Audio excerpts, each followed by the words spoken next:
আসসালামু আলাইকুম ওয়া রাহমাতুল্লাহি ওয়া বারাকাতুহু নাহমাদুহু ওয়া নুসাল্লি আলা রাসূলিহিল কারীম আম্মা বা'দ ফাআউযু বিল্লাহি মিনাশ শাইতানির রাজীম বিসমিল্লাহির রাহমানির রাহিম قال الله تعالى في كلامه المجيد وفي فرقانه الحميد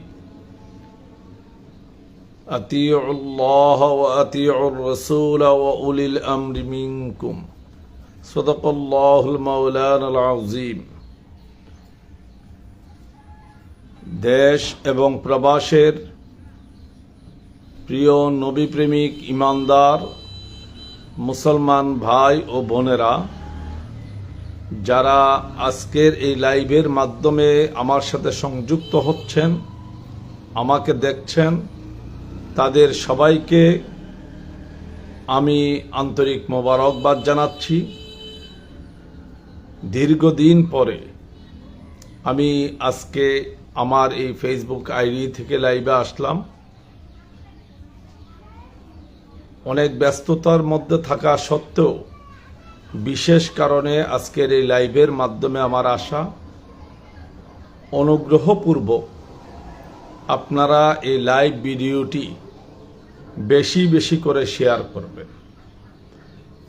অনুগ্রহপূর্বক আপনারা এই লাইভ ভিডিওটি বেশি বেশি করে শেয়ার করবেন।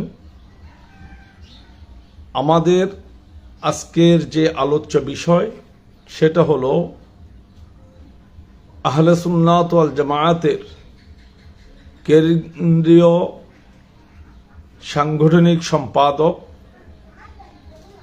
মুফতি আল্লামা গিয়াসউদ্দিন তাহিরি বিরুদ্ধে মিথ্যা মামলা দায়ের এবং মাজার বিরোধী চক্রের যে উত্থান ঘটেছে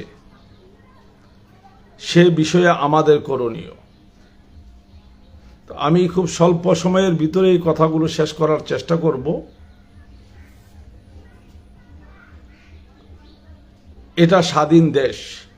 আমার এই লাইভের অংশটা আমি চাই একেবারে প্রধান উপদেষ্টা পর্যন্ত যাক।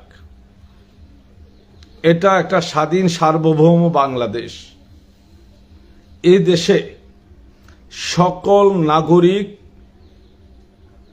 তার সমান অধিকার পাবে। সকল নাগরিকের সমান অধিকার সুনিশ্চিত করা এটা রাষ্ট্রের দায়িত্ব।